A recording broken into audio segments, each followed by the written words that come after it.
Hello everyone, स्वागत है आप सभी के आपके अपने चैनल सरकारी अपडेट पॉइंट में। दोस्तों, आज का ये वीडियो आप सभी के लिए बहुत ही बड़ी खुशखबरी लेकर के आई है। दोस्तों, बिहार में आंगनवाड़ी सुपरवाइजर भर्ती का जो आयोजन है बहुत ही जल्द होने जा रहा है। जी हाँ दोस्तों, अब आप 12वीं अगर आपने पास किया है तो आप सभी के लिए बहुत ही बड़ी मौका होने वाले, क्योंकि 12वीं पास अभ्यर्थियों के लिए जो सरकारी नौकरी है वो निकल करके आ रही है। दोस्तों, इसमें बताया जा रहा है कि सभी जिला में जो भर्तियां है उसकी जो आवेदन की जो प्रक्रिया है इसी महीने से आपको लास्ट वीक में आपको स्टार्टिंग हो जाएगी, यानी कि ऑफिशियल नोटिफिकेशन आते ही आपको सारी जिला में जितनी जो बिहार में 38 जिला है उन सभी जिलों में भर्तियां स्टार्टिंग हो जाएगी। साथ में बात करें तो इसमें जो पदों की जो संख्या होने वाली है वो 10,000 से प्लस आपको पदों की संख्या आपको देखने को मिलेगी। ये जो 10,000 प्लस पद है वो सभी जिलों में अलग अलग होगी, एक ही जिला में 10,000 प्लस पद नहीं होने वाली है, बल्कि बात करें तो सभी 38 जो जिला है उनमें यह 10,000 प्लस जो वैकेंसी है वो इसमें जाकर के बटने वाली है। साथ में बात करें तो आप सभी लोगों ने बहुत सारे चैनल पे जो अपडेट देख रहे होंगे या फिर हमारे चैनल पे देखेंगे कि 20,000 वाला जो अपडेट है कि 20,000 जो प्लस इसमें वैकेंसी निकलने वाली है, तो वो आपको यहाँ पे सेविका और सहायिका के पदों पे आपको ये वैकेंसी 20,000 होने वाली है। बाकी बात करें तो 10,000 आपको अलग से यहाँ पे वैकेंसी देखने को मिलेगा, जो कि केवल आंगनवाड़ी सुपरवाइजर के पदों के लिए होगा। दोस्तों, आंगनवाड़ी सुपरवाइजर के लिए आपको जो यहाँ पे है केवल महिला ही अप्लाई कर सकते हैं। तो इस वीडियो में आप सभी को यह बताने वाला हूँ कि इसमें कौन आवेदन कर सकता है और कितने पदों पर आपको वैकेंसी आएगी, शैक्षणिक योग्यता कैसे रहेगी और किस तरीके से आपको अप्लाई करना है ताकि आपको फॉर्म जो होता है रिजेक्ट ना हो। क्योंकि बहुत सारे बार पिछली बार भी मैंने इस वीडियो को बताया था, जो कि 2025 और 24 वाले जो मैंने वीडियो देखा, आप लोगों ने अगर देखा होगा तो आप सभी लोगों को सारी जानकारियां पता होगी कि बहुत सारे लोगों का फॉर्म रिजेक्ट हुआ था क्योंकि उन्होंने गलत डॉक्यूमेंट्स लगा दिया था या फिर फॉर्म भरने में अप्लाई करते ही वक्त इसमें बहुत सारी उसमें जो रॉन्ग होती है वो रॉन्ग कर दिए थे, तो इसलिए उनका फॉर्म रिजेक्ट हो गया था।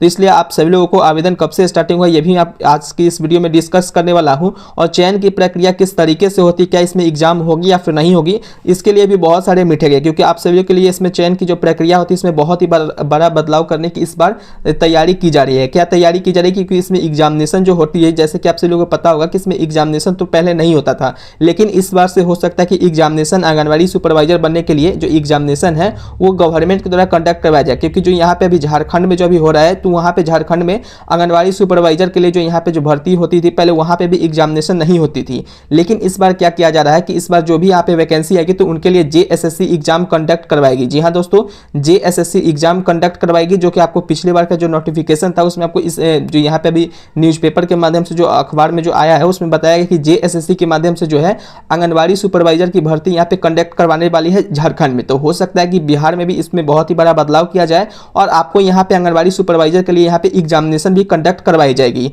साथ में ये भी बात करेंगे दोस्तों कि सैलरी कितनी मिलती है। सैलरी बहुत ही ज़्यादा शानदार होती है। अगर आप या आपके परिवार में कोई भी अगर 12वीं पास है तो उनको ये पूरी वीडियो दिखाना है बिना टाइम को वेस्ट किए हुए। ध्यान रखना है आपको दोस्तों कि इसमें वीडियो को स्किप किए हुए देखना है ताकि आपकी जो भी जानकारी है वो सब कुछ समझ में आ जाए। तो चलिए दोस्तों, इस वीडियो को डिटेल में समझते हैं बिना किसी टाइम को गवाए हुए। सो फ्रेंड्स, जैसा कि आप सभी लोग स्क्रीन पे देख रहे होंगे, कॉलम नंबर फर्स्ट की अगर बात करें तो यहाँ पे मैं आपको डिटेल में बता देना चाहता हूँ कि इसमें क्या कहा गया। तो जैसे कि आप सभी लोग को पता होगा कि यहाँ पे जो मैट्रिक परीक्षा उत्तीर्णता का प्रमाण पत्र आपको यहाँ पे चाहिए, और ये डॉक्यूमेंट्स होते हैं जो कि आपके पास अंक प्रमाण पत्र होना चाहिए। जैसे कि आप सभी लोगों को पता होगा कि मैट्रिक की जो उत्तीर्णता का प्रमाण पत्र होता है वो सेविका और सहायिका के लिए होता है, लेकिन अगर सुपरवाइजर की अगर बात करें, अगर आपको आंगनबाड़ी में सुपरवाइजर बनना है तो उनके लिए आपको 12वीं पास का जो सर्टिफिकेट होता है वो आपके पास होनी चाहिए। 12वीं पास का अगर सर्टिफिकेट है आपके पास तो बहुत ही ज़्यादा अच्छा होने वाली है। साथ में बात की तो इसके साथ आपके पास मूल प्रमाण पत्र भी लगने वाली है, और इसके साथ अगर बात की तो 12वीं के साथ साथ आपको 10वीं का भी सर्टिफिकेट चाहिए। और अगर आपने ग्रेजुएशन किया है या फिर मान के चलिए आपने PG किया है, पोस्ट ग्रेजुएट किया है, तो भी आप इसमें जो सर्टिफिकेट वगैरह होता है वो आप इसमें लगा सकते हैं। क्योंकि फ्रेंड्स, इसमें एग्जामिनेशन तो नहीं होती है, लेकिन इस बार एग्जामिनेशन जैसा कि मैंने आपको स्टार्टिंग में ही बताया था, एग्जामिनेशन हो सकता है कि कंडक्ट करवाया जाए। लेकिन अगर हो सकता है कि अगर ऐसा एग्जामिनेशन कंडक्ट करवाया जाए तो आप सभी लोगों को यहाँ पे जो तैयारी है बहुत ही ज़्यादा अच्छे से करने की जरूरत रहेगी। लेकिन अभी मान करके चलते हैं कि इसमें कोई भी एग्जामिनेशन नहीं होती। बाकी जो ऑफिशियल नोटिफिकेशन रिलीज होगी तो उसमें आपको साफ तरीके से आपको सारी बातें आपको अगली बार जानकारी दे दी जाएगी। इसलिए आप सभी लोग इस वीडियो को ध्यान से देखिए ताकि कोई भी प्रॉब्लम ना हो। नेक्स्ट बात करें तो अगर आप मान के चले कि यहाँ पे एग्जामिनेशन नहीं होती तो सबसे ज़्यादा हायर एजुकेशन क्वालिफिकेशन वालों को जो यहाँ पे सेलेक्ट किया जाता है। उसके साथ में बात करें, अगर हायर एजुकेशन क्वालिफिकेशन वालों के साथ में जितना सबसे ज़्यादा जिसका नंबर रहता है उसके आधार पर भी यहाँ पे सेलेक्ट किया जाता है। नेक्स्ट बात करेंगे डॉक्यूमेंट को, तो यहाँ पे अनुमंडल जो पदाधिकार होते हैं उनके द्वारा आपके पास आवासीय प्रमाण पत्र होना चाहिए। आवासीय प्रमाण पत्र क्या होता है? तो दोस्तों, ये आवासीय प्रमाण पत्र इसलिए आपसे मांगा जाता है क्योंकि आवासीय प्रमाण पत्र से यह पता चलता है कि आपको इसमें जॉब के लिए आप योग्य हैं या फिर नहीं है। आवासीय प्रमाण पत्र से भी पता चलता है कि आप कहाँ के रहने वाले हैं, ये जिस जिला में यह भर्ती निकाला गया है यानी कि वैकेंसी रिलीज किया गया उस जिला के आप निवासी है या नहीं। ऐसा तो नहीं है किसी और जिला में है और आप देख लिए कि इस जिला में वैकेंसी निकाले तो आप उस जिला से आप जाकर के अप्लाई कर रहे हैं, तो ऐसा नहीं होना चाहिए, क्योंकि इस तरीके से अगर आप फॉर्म अप्लाई करेंगे तो आपका रिजेक्ट हो जाएगा। इसलिए आप जहाँ पे आपका घर है, होम टाउन है, उस जिला में अगर वैकेंसी आएगी तो आपको अप्लाई करना है, अन्यथा आपको अप्लाई नहीं करनी है। एंड बात करें दोस्तों तो यहाँ पे राष्ट्रपति द्वारा जो पदाधिकार है यानी कि ये ओल्ड नोटिफिकेशन है, तो यहाँ पे भागलपुर को हटा दीजिए। आपके पास एक निर्गत जो चरित्र प्रमाण पत्र होता है वो भी आपको बनवा लेनी है। तो चरित्र प्रमाण पत्र और जो मैंने आपको बताया है कि आवासीय प्रमाण पत्र, ये ज़्यादा पुराना नहीं होना चाहिए, 1 साल के अंदर का ही होना चाहिए। अगर आपने अभी तक नहीं बनवाया है तो अभी आपको यहाँ पे बनवा लेना है चरित्र प्रमाण पत्र और यहाँ पे जो है आवासीय प्रमाण पत्र। नेक्स्ट बात करेंगे तो आपके पास एक जाति प्रमाण पत्र होना चाहिए, जिससे आपको जो आरक्षित वर्गों के लिए जो है लागू यहाँ पे होता है। जैसे कि मान के चलिए कोई अगर यहाँ पे अगर एनसीएल वाला सर्टिफिकेट कौन बनवा सकता है, तो पिछड़ा वर्गों वाला, अति पिछड़ा वर्ग वाले यहाँ पे एनसीएल सर्टिफिकेट उनको लगता है, इसलिए आपको सर्टिफिकेट लगाना है। क्योंकि आरक्षण जो होता है बिहार वालों के लिए बहुत ज़्यादा लाभकारी होता है, क्योंकि आरक्षण के बल पे ही बहुत सारे लोगों के यहाँ पे सिलेक्शन भी होता है। साथ में बात करें अगर आपके पास अनुभव का प्रमाण पत्र है तो आप अनुभव का प्रमाण पत्र लगा सकते हैं। अभ्यर्थियों को संबंधित बाल विकास जो परियोजना होता है वहां से आपको मिल जाती है। अगर अपने अनुभव प्रमाण पत्र नहीं है तो आपको यहाँ पे छोड़ देनी है। नेक्स्ट बात करेंगे तो 6 नंबर में बताया गया है कि आपके पास जिन आंगनबाड़ी सेविका या फिर राष्ट्रीय अगर आपके पास पुरस्कार मिला है या फिर राज्य के द्वारा आपको कोई पुरस्कार मिला है तो उससे भी जो भी संबंधित प्रमाण पत्र होते हैं उसको आप यहाँ पे लगा सकते हैं। 6 नंबर की बात करें तो अन्य प्रमाण पत्र, जैसे कि अगर आप दिव्यांग है तो आप दिव्यांगता का प्रमाण पत्र लगा सकते हैं। स्वतंत्रता सेनानी की अगर सेनानी आश्रित है तो उसका भी आप प्रमाण पत्र लगा करके इसमें आरक्षण ले सकते हैं। नेक्स्ट अगर बात करेंगे तो आंगनबाड़ी में सेविका यानी कि महिला पर्यवेक्षिका के लिए अनुबंध के पद नियोजन के लिए संबंधित आवश्यक योग्यता क्या होती है। तो सबसे पहले बात करें तो अभ्यर्थी जो है केवल भारत का निवासी होना चाहिए और कार्यरत आंगनबाड़ी में सेविका के रूप में भी वर्क करना चाहिए। और भारत का निवासी होने के साथ साथ जैसे कि आपको जिस जिला में वैकेंसी निकाला जाएगा उस जिला के आप निवासी होना चाहिए। साथ में बात कर ले दोस्तों तो आप लोगों के लिए एक बहुत ही बड़ी और यहाँ पे एक बात बता देना चाहता हूं ताकि आपको बाद में कुछ ऐसा प्रॉब्लम ना हो जिसके कारण आपका पैसा नुकसान हो जाए। जैसे कि बात करें तो पिछली बार क्या हुआ था दोस्तों कि बहुत सारे ऐसे कुछ कैंडिडेट्स आए थे जिन्होंने बताया था कि उनके पास जैसे कि कुछ पैसा कोई आए थे उनको, जिसको हम लोग दलाल बोलते हैं, तो उन्होंने उनसे कुछ पैसे लिए 10,000 या 15,000 के आसपास और बताया गया क्या कि आप मुझे पैसा दीजिए मैं आपको डायरेक्टली यहाँ पे सेलेक्ट करवा दूंगा। लेकिन दोस्तों ऐसा अब नहीं होता है, पहले होता था। इसलिए आप सभी लोगों को एक रिक्वेस्ट रहेगा कि आप लोगों में किसी को भी दलाल लोगों को पैसा देने की जरूरत नहीं है, क्योंकि यहाँ पे जो डायरेक्टली आपको जो सिलेक्शन होता है वो ऑनलाइन फॉर्म अप्लाई करने के बाद ही यहाँ पे आपको सेलेक्ट किया जाता है। इसलिए आप लोगों को ऑफलाइन वर्क नहीं होता है, तो आपको यहाँ पे किसी को भी पैसा देने की जरूरत नहीं है। पैसा देने का मतलब है कि अगर आपको 10,000, 15,000, 20,000 या फिर कुछ भी पैसा मांगता है आपको नहीं देना चाहिए। साथ में बात करें दोस्तों तो यहाँ पे शैक्षणिक योग्यता, तो शैक्षणिक योग्यता की बात करें तो जैसा कि मैंने आपको बताया कि 12वीं पास का यहाँ पे सर्टिफिकेट लगने वाली है। और अगर चयन की बात करें तो यहाँ पे 10 वर्षों का कार्यकाल आपके पास होना चाहिए। और यहाँ पे बात करें तो साथ में उम्र सीमा को लेकर के बहुत ही बड़ा यहाँ पे सबके मन में डाउट होता है कि उम्र सीमा कितनी होनी चाहिए। तो सबसे पहले तो आपकी जो एज लिमिट है तो एज लिमिट भी यहाँ पे लगाया जाता है कि आपकी एज जो है 21 साल से, यानी कि मिनिमम एज 21 साल होना चाहिए, मैक्सिमम एज जो है 45 ईयर्स होना चाहिए, यानी कि मैक्सिमम आप 45 साल से ज़्यादा नहीं होना चाहिए और 21 साल से कम नहीं होना चाहिए। ऐसा नहीं कि आपके पास 18 साल का एज है मिनिमम तो आप इसमें अप्लाई कर पाएंगे, तो नहीं, आप इसमें अप्लाई नहीं कर सकते हैं।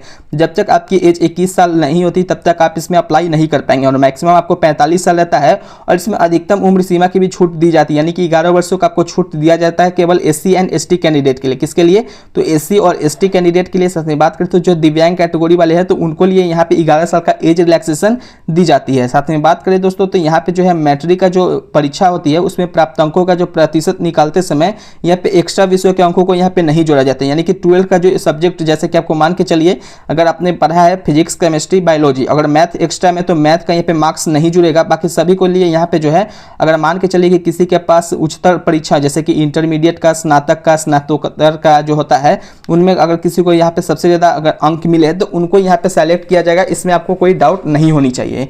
साथ में बात करें दोस्तों तो यहाँ पे आपको है यहाँ पे जो नंबरिंग होता है, नंबरिंग सबसे ज़्यादा आपको होना चाहिए। अब सैलरी की बात कर रही थी कि सैलरी कितनी होती है, तो दोस्तों अगर सैलरी की बात करें तो यहाँ पे जो आपको रहता है कि साफ तरीके से आप लोग देख रहे होंगे ये ओल्ड नोटिफिकेशन है जिसमें बताया गया कि बिहार की अधिसूचना संख्या 5543 में आपको आलोक में अनुबंध पर महिला प्रवेशिका के जो नियत जो होता है वो मानदेय श्रमिक के लिए 25,000 रुपये प्रति महीना आपको दी जाती है, यानी कि 25,000 पर महीना आपको सैलरी दिया जाता है। और इसके अतिरिक्त आपको 120 रुपये का जो होता है प्रति आंगनबाड़ी केंद्र को याद छात्रा भत्ता के रूप में दिया जाता है, जिसमें अगर बात करें तो 120 पे अधिकतम जो है आपको 9,000 रुपये प्रति माह इसमें ऐड किया जाएगा।